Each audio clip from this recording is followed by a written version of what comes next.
Hi అండి, అందరికీ నమస్కారం. Welcome to job box 360 YouTube channel. RRB group D exam సంబంధించి 18th ఫస్ట్ షిఫ్ట్కి సంబంధించిన క్వశ్చన్స్ అయితే చూద్దాం. ఎగ్జామ్లో ఎలాంటి క్వశ్చన్స్ వచ్చాయి వాటికి సంబంధించి స్టెప్ బై స్టెప్ చెప్పుకుంటూ మీకు ముందుకైతే వెళ్తాను.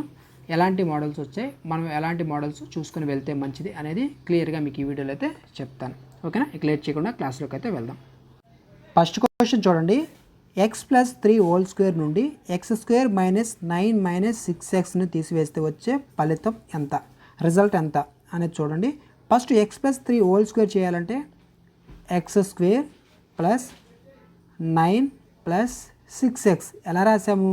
ఎక్స్ ప్లస్ 3 హోల్ స్క్వేర్ అంటే A plus B whole square రూపంలో ఉంది కాబట్టి A square plus B square plus 2 into A into B, అంతే కదా, 2 ఇంటూ ఏ ఇంటూ బి. అదే ఈ విధంగా రాయడం జరిగింది. ఓకేనా? X square plus 9 plus 6x. Next దీంట్లో ఏం తీసేయాలి? X square minus 9 minus 6x తీసేయాలి కాబట్టి minus X square. Next minus into minus plus 9 అవుతుంది, and minus into minus plus 6x అవ్వడం జరుగుతుంది. ఇప్పుడు plus X square minus X square cancel అవుతుంది. ఇక ఇక్కడ ప్లస్ 9 ఉంది, ఇక్కడ ప్లస్ 9 ఉంది, మొత్తం 18. తర్వాత ప్లస్, ఎందుకంటే ఇక్కడ ప్లస్ ఉంది ఇక్కడ ప్లస్ ఉంది కూడా, plus 6x plus 6x 12x, 18 plus 12x. Option A is the correct answer. 18x plus 12x plus 18 అనేది ఆన్సర్. ఈ క్వశ్చన్ చూడండి, టైమ్ అండ్ వర్క్కి సంబంధించి ఇది కూడా ఈజీగా చేయొచ్చు. ఏబిసి అనేవారు ఒక పనిని వరుసగా 6, 24, 24 గంటల్లో పూర్తి చేస్తారు. మొత్తం పనిలో 1/4 వంతు పూర్తి చేయడానికి ముగ్గురికి ఎంత సమయం పడుతుంది? టైం అనేది అడిగారు. టైం కనుక్కోవాలంటే మనకి టోటల్ వర్క్ బై ఎఫిషియన్సీ అనేది కావాలి. ఫస్ట్ ఆఫ్ ఆల్ మనకి 6, 24, 24 అంటే దానికి ఎల్సిఎం కట్టాలి. ఇక్కడ మనకి విలువలు అనేది ఇంపార్టెంట్ కాదు, మెథడ్ అనేది ఇంపార్టెంట్. ఓకేనా? ఇక్కడ మనకి ఏంటంటే మీకు ప్రతిసారి చెప్తున్నాను, టైం అండ్ వర్క్ వస్తే ఎల్సిఎం మెథడ్ వాడుకోండి, చాలా ఈజీగా, అంటే ఎలాంటి ప్రాబ్లం ఇచ్చినా కన్ఫ్యూజన్ లేకుండా చేయొచ్చు. ఇక్కడ 6, 24, 24 అంటే మనకి దానికి ఒక ఎల్సిఎం ఎంత? 24, అంతే కదా. 24 1s 24, తర్వాత 6 4s 24, కాబట్టి 24 అనేది ఎల్సిఎం. ఇది మనకి టోటల్ వర్క్ అవ్వడం జరుగుతుంది. టోటల్ వర్క్ 24 వచ్చింది, 24 యూనిట్స్ అనేది రావడం జరిగింది. ఇప్పుడు ఏ యొక్క ఎఫిషియన్సీ ఎంత? ఏ యొక్క ఎఫిషియన్సీ 24/6 అంటే 4. నెక్స్ట్ బి యొక్క ఎఫిషియన్సీ 1, సి యొక్క ఎఫిషియన్సీ కూడా 1. ఇప్పుడు total A plus B plus C plus C ముగ్గురు యొక్క ఎఫిషియన్సీ అంతా టోటల్ కూడితే 6 అనమాట. టోటల్ ఎఫిషియన్సీ వచ్చేసరికి ఒక నిమిషం ఇక్కడ రాస్తాను. Total efficiency is equal to 6. ఓకేనా? ఇప్పుడు టోటల్ ఎఫిషియన్సీ వచ్చింది మనకి, అండ్ టోటల్ వర్క్ కూడా రావడం జరిగింది. ఇప్పుడు టోటల్ వర్క్లో 1/4 వంతు పని, ఓకేనా, మొత్తం పనిలో 1/4 వంతు పనిని పూర్తి చేయడానికి ముగ్గురికి ఎంత సమయం పట్టింది? 24 టోటల్ అయితే దాంట్లో 1/4 వంతు అంటే 1/4 ఇంటూ 24 అంటే 4 1 4 6 అంటే 6 యూనిట్స్. 6 యూనిట్స్ యొక్క టైం అనేది అడిగారు. ఇప్పుడు మనం టోటల్ 6 యూనిట్స్ అనుకోవాలి. ఇప్పుడు ఎఫిషియన్సీ ఎంత? 6, కాబట్టి టైం కావాలంటే టోటల్ వర్క్ ఇక్కడ మనకి ఎంత? 6 యూనిట్స్ బై ఎఫిషియన్సీ ఎంత? 6. 6/6 అంటే 1. ఓకేనా? ఎంత టైము? 1 అవర్ పడుతుంది. Option A is the correct answer. Next question చూడండి, ఇది కూడా చాలా ఈజీగా, జస్ట్ 1 మినిట్ కూడా పట్టదు, అంత ఈజీగా చేయొచ్చు. ఇక్కడ వ్యాయం ఎక్స్పెండిచర్ ఇచ్చారు, పొదుపు, ఓకేనా, పొదుపు అంటే సేవింగ్స్. వ్యాయం పొదుపు కంటే 150% ఎక్కువ. పొదుపును 21% పెంచి వ్యాయాన్ని 7% తగ్గించినప్పుడు ఆదాయంపై శాతం మార్పు ఎంత? ఓకేనా? ఇక్కడ ఫస్ట్ ఏమన్నారు? ఏదైతే సేవింగ్స్ ఉన్నాయో దానికంటే ఎక్స్పెండిచర్ అనేది 150% ఎక్కువ అంట. దాన్ని రేషియోలోకి మార్చుకోండి. Expenditure savings. ఎక్స్పెండిచర్ ఎంత? ఫస్ట్ ఆఫ్ ఆల్ సేవింగ్ కంటే ఎక్స్పెండిచర్ ఎంత? 150 ఎక్కువ. అంటే మనం సేవింగ్స్ అనేది 100 అనుకున్నాం అనుకోండి. సేవింగ్స్ అనేది 100 అనుకుంటే దీనికంటే 150% ఎక్కువ అంటే ఇది 250 అవుతుంది. ఓకేనా? ఇది 250 అవ్వడం జరుగుతుంది. క్యాన్సిల్ చేయండి. 0 0 క్యాన్సిల్, 2s 5s, 5:2 అయింది. టోటల్ ఎంత మనకి? 7. ఎంత టోటల్? ఎంత ఎక్స్పెండిచరు సేవింగ్ కలిపి 7 వచ్చింది. ఓకేనా? 7 వచ్చింది. ఇప్పుడు ఏంటంటే కనుక్కోవాల్సింది ఏంటి, ఆదాయంపై శాతం మార్పు. ఆదాయంపై శాతం మార్పు కనుక్కోవాలంటే మనకేంటి, ఎక్స్పెండిచర్కి సంబంధించినటువంటి రేషియో ఇంటూ ఎక్స్పెండిచర్ యొక్క పర్సంటేజ్ ప్లస్ సేవింగ్ యొక్క రేషియో, సేవింగ్ సంబంధించిన పర్సంటేజ్ బై టోటల్ రేషియో వేస్తే వచ్చేస్తుంది. దాన్ని చేద్దాం. = ఇన్కమ్ పర్సంటేజ్ చేంజ్ అండి కనుక్కునేది. ఎక్స్పెండిచర్ రేషియో ఎంత, 5 కదా. సో 5 ఇంటూ -7% ఎందుకు రాశారంటే ఇక్కడ 7% తగ్గించాడు. వ్యాయం ఎక్స్పెండిచర్ 7% తగ్గింది కాబట్టి మైనస్ రాసుకున్నాను. తర్వాత ప్లస్ సేవింగ్ ఎంత, 2 అంతే కదా. 2 ఇంటూ మనకి 21% సేవింగ్, పొదుపు అనేది పెరిగింది కాబట్టి 21, మైనస్ లేదు కాబట్టి డైరెక్ట్గా 21% అనేది రాసుకుంటున్నాను. ఓకేనా. పై టోటల్ అంటే మనకి టోటల్ ఎంత వచ్చింది, ఇక్కడ 7 వచ్చింది కదా, ఆ 7ని రాసుకున్నాను. దీన్ని క్యాలిక్యులేట్ చేస్తే ఆన్సర్ వచ్చేస్తుంది. ఓకేనా. 5 ఏళ్ళు 35 -35 plus into minus plus 2 into 21 అంటే 42/7 = -35 ప్లస్ 42 అంటే ఫైనల్గా ఇక్కడ +7 వస్తుంది /7. 7 క్యాన్సిల్ అయితే మిగిలేది 1%. 1% ప్లస్సా మైనసా, ప్లస్ కాబట్టి 1% పెరుగుదల. ఓకేనా. Option A is the correct answer. ఈ క్వశ్చన్ చూడండి.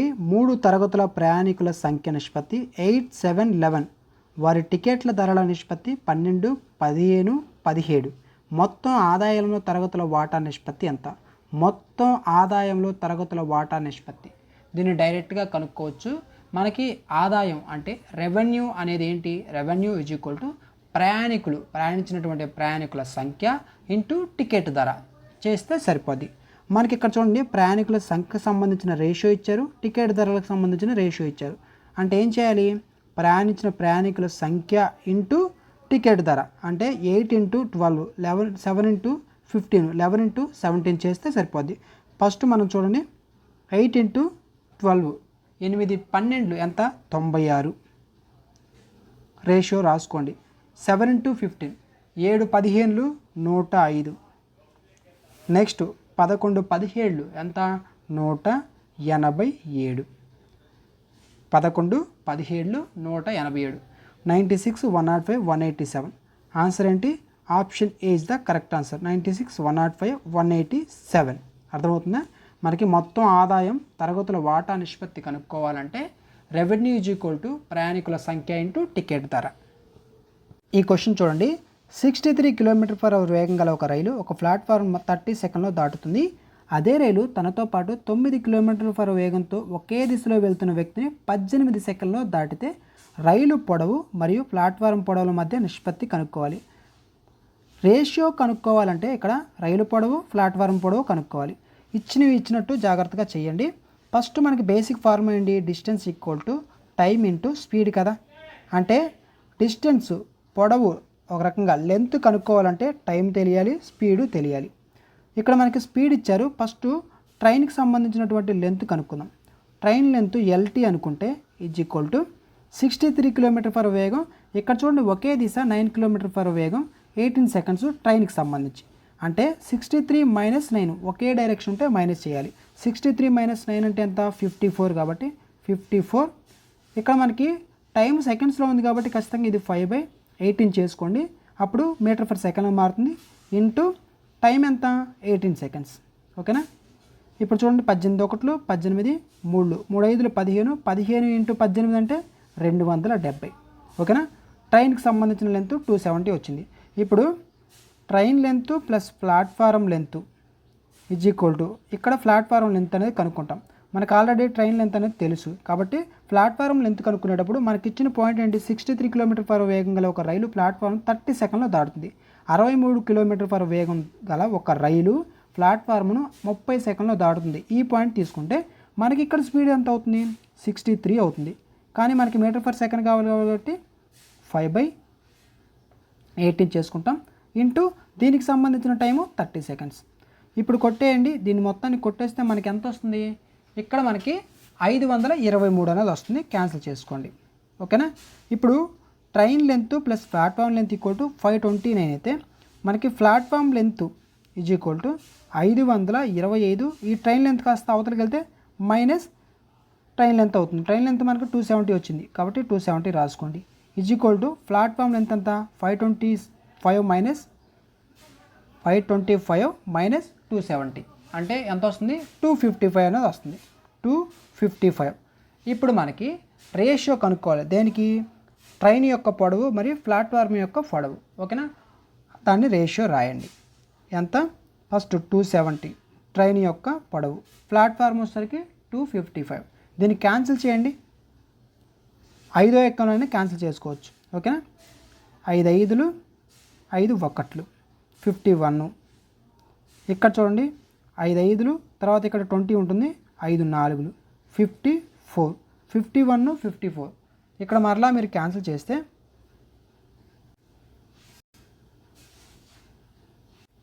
17 మూళ్ళు 18 మూళ్ళు 18 into 17.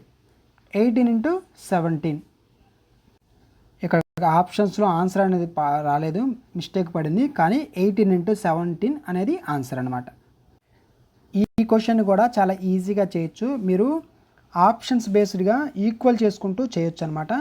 √1 + cos A / 1 - cos A - 2 cosecant A into cot A అనమాట. దీని విలువ కనుక్కోవాలి. ఇక్కడ మీరు గమనిస్తే దీంట్లో థీటా విలువస్ని అంటే ఏ ప్లేస్లో సమ్ థీటా విలువ పెట్టుకొని చేసుకుంటే ఈజీగా చేయొచ్చు. ఇక్కడ ఫర్ ఎగ్జాంపుల్ నేను A = 90 degrees అనుకుంటున్నా. 90 degrees అనుకుంటే cos 90 ఎంత అవుతుంది? cos 90 ఎంత అవుతుంది? 0 అవుతుంది. అదే cosecant 90 అనేది ఎంత? 1 అవుతుంది. cot 90 ఇది కూడా 0 అవుతుంది. ఓకేనా, cot 90 0నే, cos 90 0నే, cosecant 90 = 1. దీన్ని బట్టి చూస్తే 1 + cos A మనకి ఏ ప్లేస్లో ఎంత పెట్టాం? 90 పెట్టాం. అంటే cos 90 విలువ ఎంత? 0. 1 + 0 అంటే 1, √1 బై కింద 1 - 0 అంటే 1, √1/1 అంటే ఫైనల్గా ఇది 1 అవుతుంది. -2 into cosecant A అంటే cosecant 90 అంటే 1, 2 into 1 అంటే 2, తర్వాత ఇంటూ cot 90 విలువ ఎంత? 0. 2 into 0 అంటే సంథింగ్, ఇది మొత్తం 0 అవుతుంది. ఫైనల్గా మిగిలేది 1. ఇక్కడ మనకి 1 వచ్చింది. అంటే ఏ ప్లేస్లో 90 పెడితే 1 రావాలి. ఆప్షన్స్లో అలాగ వచ్చేది ఏదో చూసుకోవాలి. cosecant A అంటే మనకి 1, cosecant 90 అని అర్థం. -cot A అంటే cot 90 అంటే 0, 1 - 0 అంటే = 1. కాబట్టి option is the correct answer. ఇలా మీరు థీటా ప్లేస్లో ఏ ప్లేస్లో సమ్ వాల్యూ పెట్టుకొని చేసుకుంటే ఈ క్వశ్చన్స్ చాలా ఈజీగా చేయొచ్చు. ఇక జనరల్ సైన్సు, ఈ ఫిజిక్స్ వీటికి సంబంధించి చూసుకుంటే మీరు చూసుకోవాల్సిన టాపిక్స్ అనేది చెప్తాను. ఆ టాపిక్స్ చూసుకొని వెళ్ళండి. ఓకేనా, క్వశ్చన్ కంటే టాపిక్ ఇంపార్టెంట్. టాపిక్ దాంట్లో ఉన్నటువంటి ఇంపార్టెంట్ పాయింట్స్ అనేది చూసుకొని వెళ్ళండి. ఓకేనా, ఫస్ట్ ఆఫ్ ఆల్ మొక్కల కణం. ఓకేనా, ప్లాంట్ సెల్కి సంబంధించి క్వశ్చన్స్ అయితే రావడం జరిగింది. Plant cell. ఓకేనా, ప్లాంట్ సెల్కి సంబంధించినటువంటి క్వశ్చన్ అనేది వచ్చింది. కణకవచం దేనితో తయారవుతుంది, ఇలాంటి క్వశ్చన్స్ అనేది వచ్చాయి. నెక్స్ట్ మనకి జైలం, ఆల్రెడీ దీని గురించి మీకు మన ఛానల్లో నిన్నటి రోజు మార్నింగ్ వీడియో కూడా అప్లోడ్ చేశాను. దాంట్లో ఆల్రెడీ వీటి గురించి నీట్గా ఓన్లీ జైలం అంటే ఏంటి, దానికి సంబంధించిన ఇంటర్నల్ పాయింట్స్ ఏంటి నీట్గా 1 by 1 చెప్పాను. ఒకసారి ఆ వీడియో చూసుకోండి, మీకు చాలా అంటే చాలా ఉపయోగపడతాయి. వాటర్ని సప్లై చేసేది ఏంటి, ఫుడ్ని సప్లై చేసేది ఏంటి, వాటి యొక్క డైరెక్షన్స్ ఏంటి, వాటికి సంబంధించి చెప్పాను అనమాట. ఓకేనా, అవన్నీ చూసుకుంటే మీకు ఉపయోగపడతాయి. తర్వాత మానవ శక్తి వ్యవస్థకు సంబంధించి క్వశ్చన్స్ అయితే రావడం జరిగింది. హ్యూమన్ ఎనర్జీ సిస్టమ్కి సంబంధించి. ఓకేనా, మానవ శక్తి వ్యవస్థ దానికి సంబంధించి క్వశ్చన్స్ కూడా ఒకసారి చూసుకోండి. మనకి తర్వాత క్లోరిన్, కెమిస్ట్రీకి సంబంధించి క్లోరిన్ పరమాణు ద్రవ్యరాశి వీటికి సంబంధించినటువంటి క్వశ్చన్స్ అనేది రావడం జరిగింది. కెమికల్ రియాక్షన్స్ మీద కూడా క్వశ్చన్స్ వస్తున్నాయి. మీకు ఒక వీడియో కెమికల్ రియాక్షన్స్ సంబంధించినటువంటి వీడియో కూడా అప్లోడ్ చేస్తాను. నెక్స్ట్ డైనమోకి సంబంధించి కూడా రావడం జరిగింది. డైనమోకి సంబంధించిన ఫార్ములా బేస్డ్ క్వశ్చన్స్ అయితే వస్తూ ఉన్నాయి.